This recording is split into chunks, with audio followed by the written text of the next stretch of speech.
Mais 2 ciclistas foram atropelados ontem na cidade. Em Jacarepaguá, um menino de 11 anos caiu da bicicleta no momento em que um ônibus passava.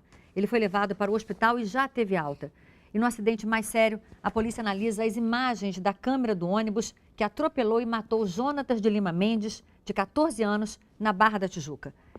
No mês de abril, 12 pessoas morreram atropeladas por ônibus na região metropolitana do Rio.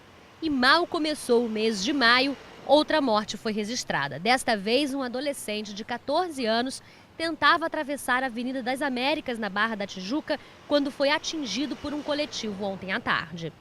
Segundo o sistema de multas do Detran, a placa do ônibus envolvido tinha 23 multas registradas de janeiro de 2011 a junho de 2012. Entre elas, avanço do sinal vermelho e excesso de velocidade. Mas quando a gente fala de trânsito, é difícil achar um só culpado. E é só ficar alguns minutos numa rua movimentada como essa daqui para fazer alguns flagrantes. Ônibus saindo da faixa exclusiva para fazer ultrapassagem. O motorista tem que ter mais atenção, você tem que dirigir para todo mundo, né? E pedestres atravessando na frente dos veículos e fora da faixa. Não é costumeiro, não. Mas foi bom o puxão de orelha. Eu tenho que viver mais. Depois da morte do ciclista Pedro Nicolai em Ipanema, também atropelado por um ônibus no último dia 30, a prefeitura anunciou mudanças. Os mais de 18 mil motoristas de coletivo terão que fazer treinamento de reciclagem. E os que cometerem infrações terão os nomes divulgados pelos consórcios de coletivos. Com essas medidas, nós acreditamos que vamos ter uma melhora no nível de serviço, na segurança e principalmente no conforto e tranquilidade do passageiro. Contribuir para uma melhor segurança de trânsito tem 3 partes. É a questão da engenharia de tráfego, ou seja, os elementos de tráfego têm que estar bem projetados, bem calculados, né? Travessias de pedestre. É a questão da educação, ou seja, as pessoas têm que estar conscientes que eles têm que contribuir para um ambiente mais seguro, e a fiscalização ou o esforço legal que vai fazer com que os infratores, né, dos códigos de trânsito e tal sejam penalizados. E o enterro do menino Jonatas de Lima vai ser hoje à tarde no cemitério de Inhaúma.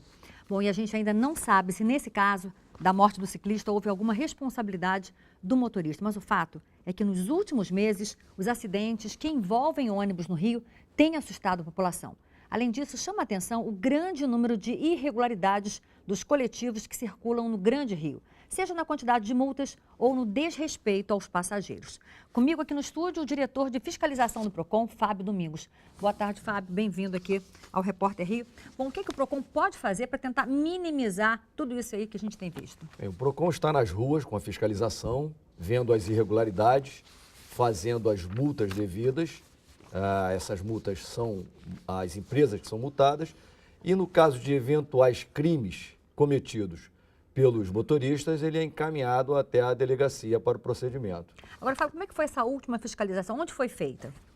Bem, as fiscalizações que nós fizemos foram nas ruas do Rio de Janeiro, né? A gente passa, identifica o consumidor, o eventual passageiro, aborda. No caso de idoso, a gente aborda, pega todas as qualificações, e se esse idoso for deixado no ponto de ônibus, ele ali está cometendo uma irregularidade criminosa, de acordo com o estatuto do idoso. Aí o motorista pode ser preso? Ele vai ser preso. Nessa identificação, ele é preso e encaminhado até a delegacia para a lavratura de auto de prisão em flagrante. Pois é, nesses últimos 30 dias, por exemplo, quantos motoristas foram encaminhados, foram presos? O que aconteceu? Foram quatro motoristas que foram presos. Em que localidades, Fábio? Foi na área da 25DP, em Maria da Graça. Teve São Gonçalo também, São Gonçalo, Maracanã, de diversos pontos da cidade do Rio de Janeiro, né? Agora, as infrações mais comuns, quais são? As mais comuns é deixar a gratuidade, né? Aquele que teria direito à gratuidade no ponto de ônibus, dentre outros. Estudantes mas o mais, de escola pública, deficiente físico, idoso. E outros também, outros passageiros também são deixados rotineiramente no ponto de ônibus. O idoso que não possui o cartão da gratuidade, ele pode ser transportado ou o motorista pode se negar a transportar esse idoso? Essa é a grande discussão, né? Aqui no Rio de Janeiro, o que tem que ser transportado é o idoso que tem o cartão do idoso.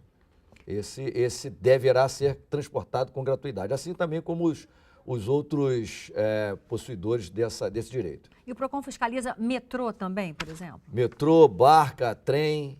A atuação do PROCON, e o pessoal tem chamado agora de um novo PROCON a partir da secretária Cidinha Campos, após a assunção dela na secretaria, a atividade do PROCON tem sido intensa. Então, a amplitude é todo local que tem relação de consumo, o PROCON está ali atuando. E o consumidor está precisando dessa voz ativa, né, de uma certa proteção com tanta coisa que a gente vê no dia a dia aí, né, Fábio? Com certeza, isso aí a gente tem feito, está atuando e a gente tem visto essa receptividade do consumidor. Agora, no caso do metrô, por exemplo, é superlotação, problema no ar refrigerado, o que mais vocês encontram? Superlotação, falta de higiene, principalmente falta de funcionários no atendimento. E nesse caso, como é que funciona? A empresa é multada? O que acontece? Já estamos com processos em andamento no metrô e barcas para aplicação das devidas multas e encaminhá-las. Aí o metrô e a barca, a Supervia terão 15 dias após a notificação para apresentar defesa. E após esses 15 dias, aí a gente prossegue com o processo. E a escolha dos locais, como é que é feita? Que vocês vão fiscalizar? Olha, essas escolhas a gente faz a reunião, né? Tem uma reunião de pauta, assim como vocês têm aqui, a gente tem a nossa reunião de pauta e é elencado alguns locais do Rio de Janeiro para proceder com a fiscalização de acordo com a atividade que a gente elenca. Ok. Fábio Domingos, diretor do PROCON, muito obrigada por sua presença aqui no Repórter Rio. Obrigado a vocês. Bom trabalho, que tem muito trabalho, né? E a gente espera contar também com essa divulgação e com o consumidor fazendo as suas denúncias. Com certeza.